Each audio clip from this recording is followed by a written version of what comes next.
जो स्थिति बनी हुई है वो बहुत भयावह है। दोनों ही तरफ से या ना हमास रुक रहा है ना इजराइल रुक रहा है। इजराइल के बारे में सभी जानते हैं कि जब वो एक्शन लेता है तो फिर ये नहीं देखता है कि युद्ध के नियम है क्या।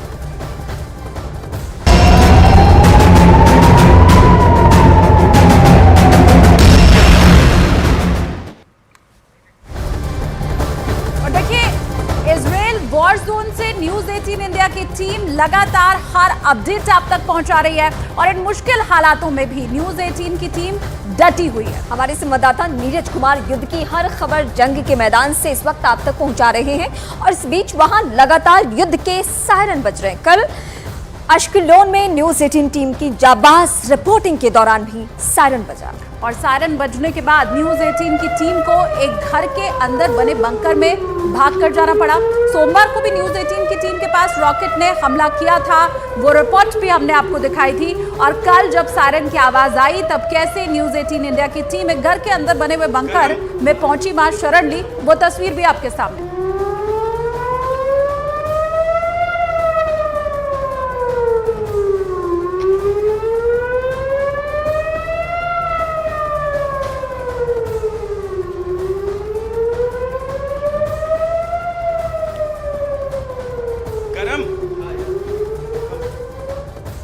देखिए, ये सायरन मिसाइल से पहले बजता है और जब जहां हम खड़े थे वहां मिसाइल गिरा हुआ था। जैसे ही ये सायरन बजा 30 सेकंड के अंदर हमें भागना होता है ताकि सेफ जोन में आ जाए। आप देख सकते हैं यहाँ जो तमाम लोग हैं ये ऊपर से सेफ जोन में आ गए हैं।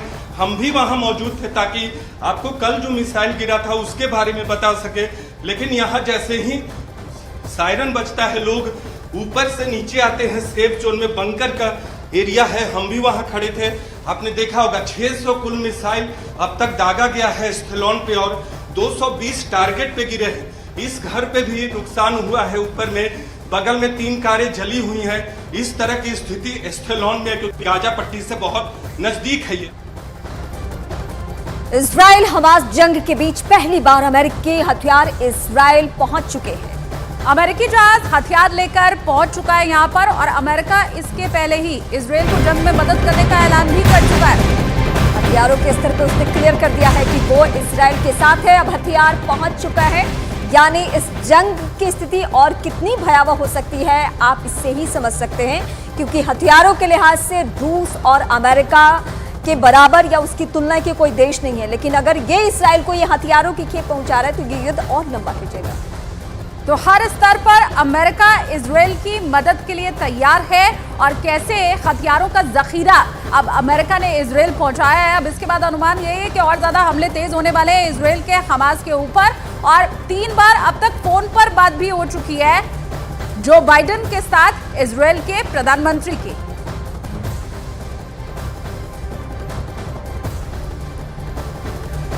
इजराइल और फिलिस्तीन की जंग में जहां हमास के समर्थन में तमाम देश आए हैं, वहीं इजराइल पर अलग अलग तरीकों से हमलों को अंजाम दे रहे हैं।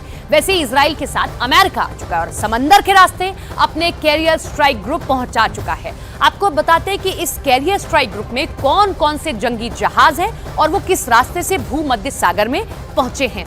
अमेरिका जो जंगी जहाज पहुंचा रहा है, इजराइल वॉर में अमेरिका की एंट्री हुई और कैसे कैरियर स्ट्राइक ग्रुप में एयरक्राफ्ट कैरियर जेपल R4 CVN 78 ये एक यहां से पहुंचाया गया और यहां से एंट्री हो रही है। देखिए ये इस तरीके से जो है इजराइल तक पहुंचाया जा रहा है। तो अगला Ticonderoga class cruiser USS Normandy CG-60 एक ये जो है कैरियर स्ट्राइक ग्रुप ये पहुंचाया गया।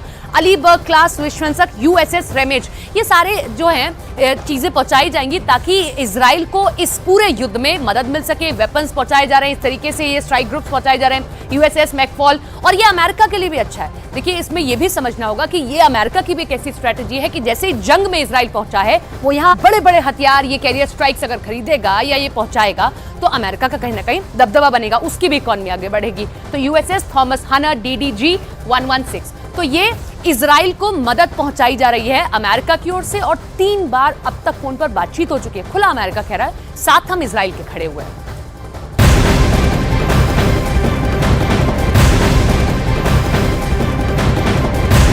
इजराइल के प्रधानमंत्री नेतन्याहू ने अमेरिका के राष्ट्रपति जो बाइडेन से फिर बातचीत की है। नेतन्याहू ने जो बाइडेन से तीसरी बार फोन पर बात की और इजराइल के साथ खड़े होने पर अमेरिका का धन्यवाद उन्होंने दिया। नेतन्याहू ने हमास की बर्बरता की जानकारी जो बाइडेन को दी है।